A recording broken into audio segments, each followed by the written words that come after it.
Welcome, everyone, to another episode of our Austin Crime Report. This week, we have a new face that you'll start to see a little bit more. We've got Chris Giusola, who's now over here full-time at the APA with us. He's going to be working with us a lot more, so you'll see him on more videos, all kinds of good stuff. But he's on our executive board for the association and been a lieutenant with the department for a little while. Correct. I've been here for about 18 years.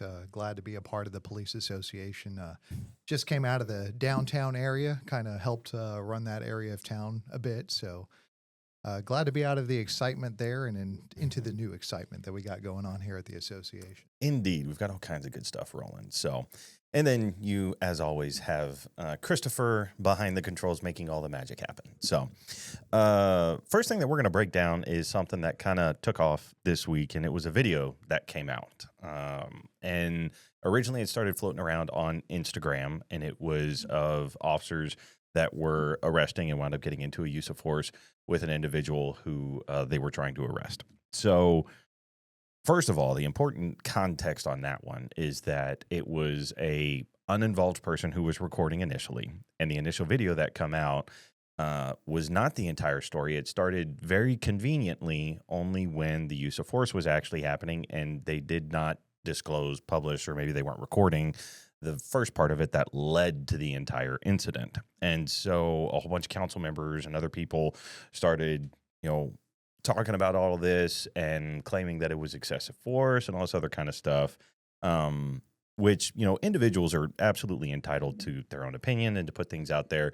But council members have a much higher standard that they should be adhering to. And for them to just jump out there right away without having any of the information, my opinion, is extremely irresponsible of them. Like, they have a higher duty to make sure that you are putting out accurate information and not just playing politics because you think it's something that's flashing, going to catch people's attention. And exactly what happened with this is why they should be much more diligent about what they put out and why they put out. Not just because we're talking about officers who have an extremely difficult job in the first place, and also because they are like the council members are representative. Essentially, the officers are their employees, right? Like, right. They manage the city. We are their employees. And for their first reaction to be, our employees are wrong, is that's pretty demoralizing for people, especially when you do it based on limited information.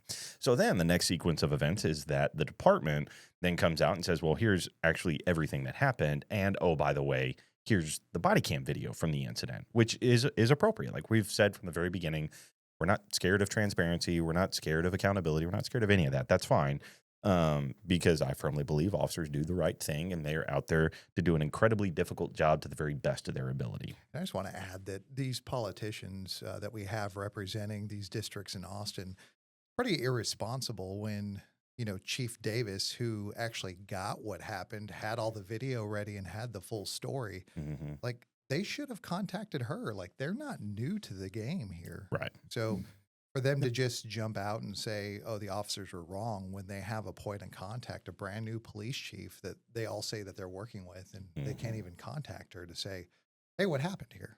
Yeah. Just for political points. They just got to take the win. Yeah.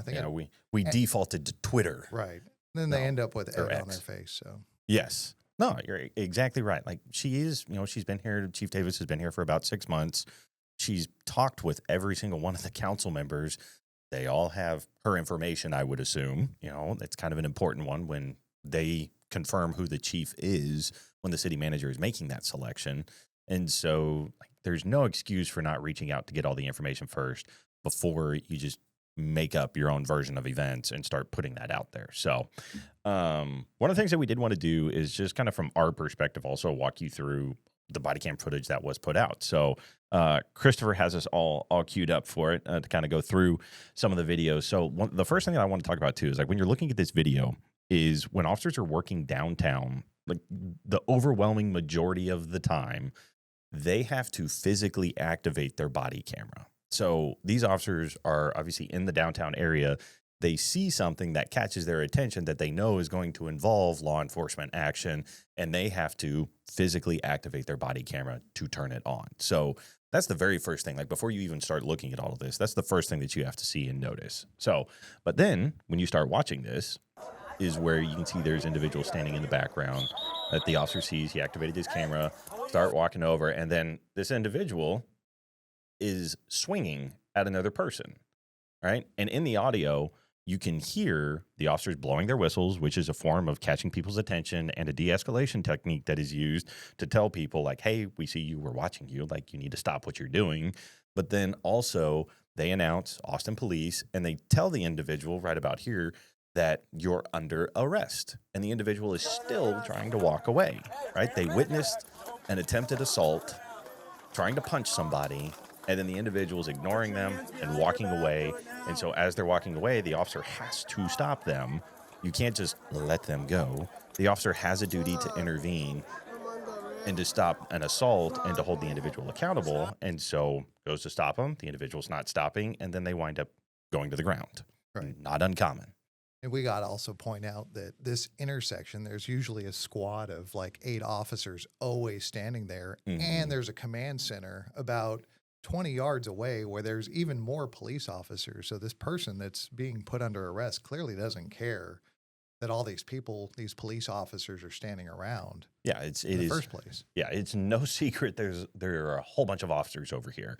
So you can kind of see it in the background too. At the very beginning, when you see it right over there, it looks like one of the patrol cars in the background anyway, right? Like there's patrol cars, there's marked units, there's APD barricades, there's stuff all over the place.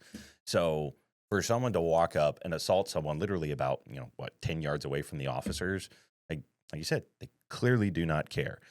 And then this whole thing gets blown out of proportion because people want to claim that it's excessive force, when in reality, the sole person that is responsible for this entire incident is the person who decided to walk up and start swinging and trying to punch at somebody. Correct. Like how all of this stuff gets so confused, blown out of whatever the case is. Like everyone is so quick to try to blame law enforcement instead of realizing like, oh, hey, like someone trying to punch another person, that's a problem. Right. Those are things we want to stop. Queuing in that they're trying to punch someone. And I know there's an aspect of this that later we find out that the person's, gender is different. There's a different gender identity, whatever the case may be. But the officer doesn't know that right away. They just approach them and try to de-escalate the situation and then, arrest the person. That wasn't a factor in their decision. And I think that's what the politicians and city council people ran with on this is, hey, they arrested somebody that was trans.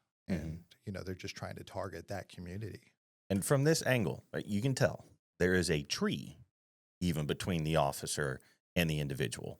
Like that has no bearing on enforcement. The actions that catch the officer's attention is the illegal behavior, right?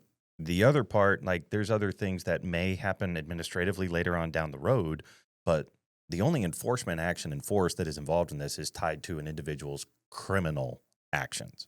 That's it. Like there's not any other part of this. So it's sad to see this stuff get blown out of proportion. It's sad to see officers have to deal with this level of scrutiny from their own council members when, again, they acted based on very limited information, council members did, and decided to just put stuff out there and put officers through all of this when the suspect was in the wrong, not the officer. And this is also in District 9, and I think the first council member to jump all over it was the council member that's in charge of District 9, and that's Zoe Kadri. Yeah. And, his area is known for having East 6th Street, which is just prone to tons of violent incidents. And, at no time in this is he concerned with the victim of the assault or any victim on 6th Street. Or even the fact that it's someone trying to commit an assault. Right. Like it's nothing condemning criminal actions on 6th Street. It's all focused on, this was not said specifically, but the message that was conveyed is that APD was in the wrong. No, sir.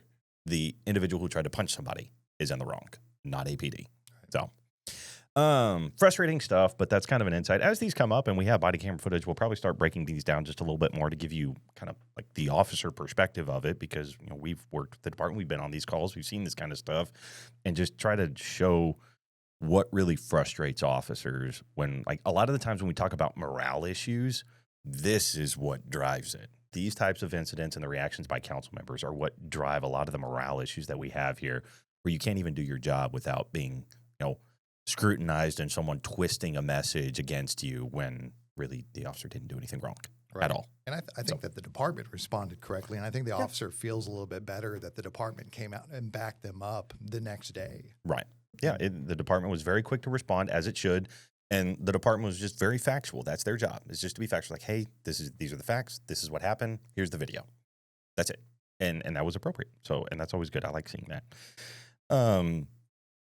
We've obviously there's been some other. We talked about it a little bit last week where we had the major crash that happened up on 35, and new little development in that one where we found out the NTSB, was coming in to investigate that one as well.